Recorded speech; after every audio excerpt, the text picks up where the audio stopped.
I want to talk about the album, and I enjoyed another morning with it in my bathroom with my headphones on. Right on. And who helped you out on that album? Who were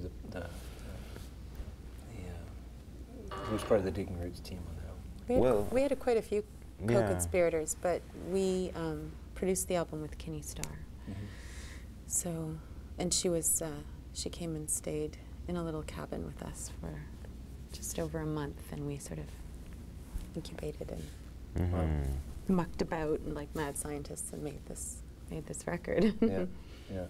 Yeah, it was awesome because we rented a cabin by the water, and we'd go and hang there and make food, and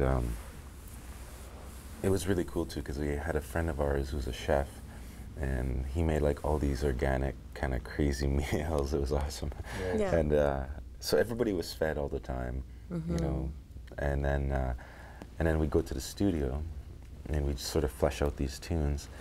And the way that we kind of did this album was nobody really knew any of the songs, so they were coming in on a fresh slate. So, you know, the interpretation was open. There was no preconceived ideas about, you know, musical genres or, you know, what someone was going to do or wasn't going to do. You know, so like we did a lot of experimenting with it, and it was really a lot of fun. Like, you know, just throwing mics up in weird corners of the studio and like underneath the drums and, you know, things like that. It was really, yeah, a lot of fun. So Well, and we had this notion that we wanted the music to shed light on where we wanted or where we needed to go with it. And so we didn't go in with this like, we need to make a blues record or we need to make a pop single or, you know, we didn't have, we just were like, let's let it tell us what it wants. Well, and that's interesting, because to me, when I first heard it compared to the first album, it was quite different from the Digging Roots music I knew. You know?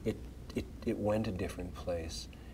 And it's interesting to hear that, because I really hear the exploration in the music. And I'm sensing that that was in production, but in post too, right? It must have been.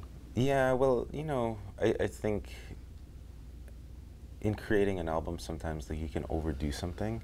So, you know, there's a lot of stuff on the album as well that are first takes and things. Even though we spent an enormous amount of time in post-production or even fleshing out the songs, like sometimes there's a certain magic in a performance that it may not be technically perfect even, but it's got the life in it. Yeah, it's got like this life that obviously wants to grow and sprout and become something, you know? And, you know, I think as like a musician and a producer and someone, you know, that has a huge love for music, like it's kind of your job to recognize that and spot those magic moments of music making and just put them on there, you know? Cool. Yeah, and I kind of find like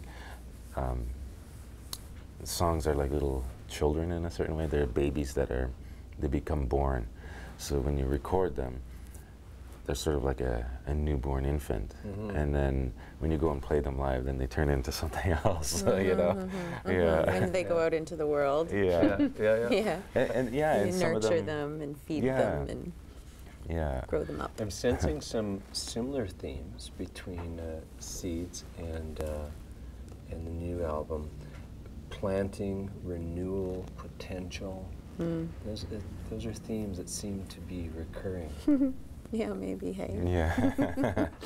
I'm in my childbearing years. What can I say? Well, it's very much though in relation to the community. Yeah. You know,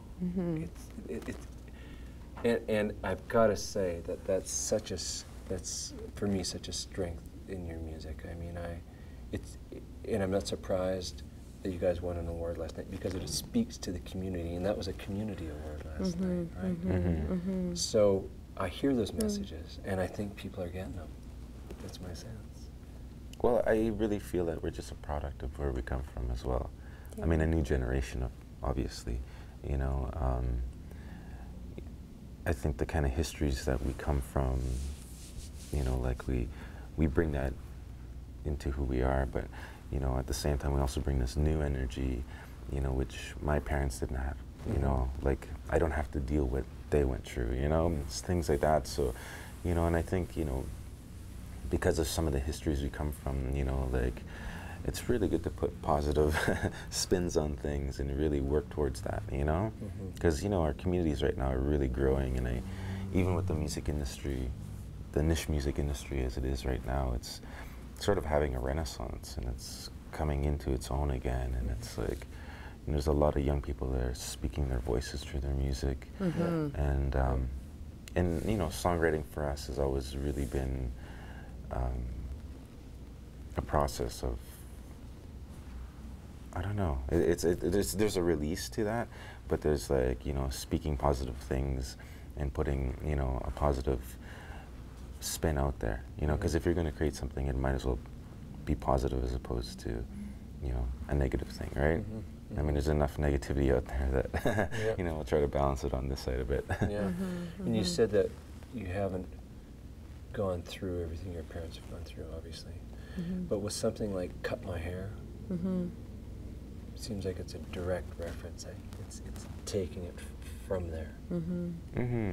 Well, you know, I think it's kind of interesting because we're always posed with this question about whether we want to be considered Aboriginal artists. And for us, I always think, like, I can only be who I am, and I can only tell the stories that I have to tell, and I can't, you know, I could dye my hair blonde, but I still would look like a niche, you know?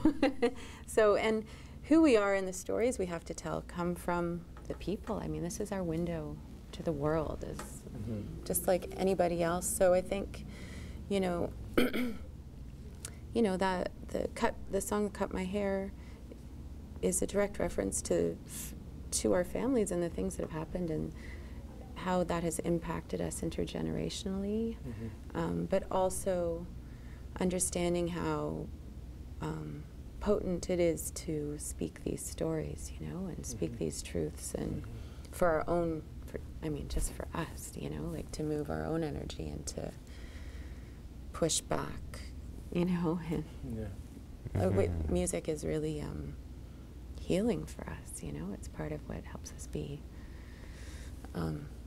like, be healthier. I don't even know if healthy is the right word. Music sort of keeps us alive, you know. I think I would probably be a crazy person if it wasn't for this outlet and this way of dealing with things.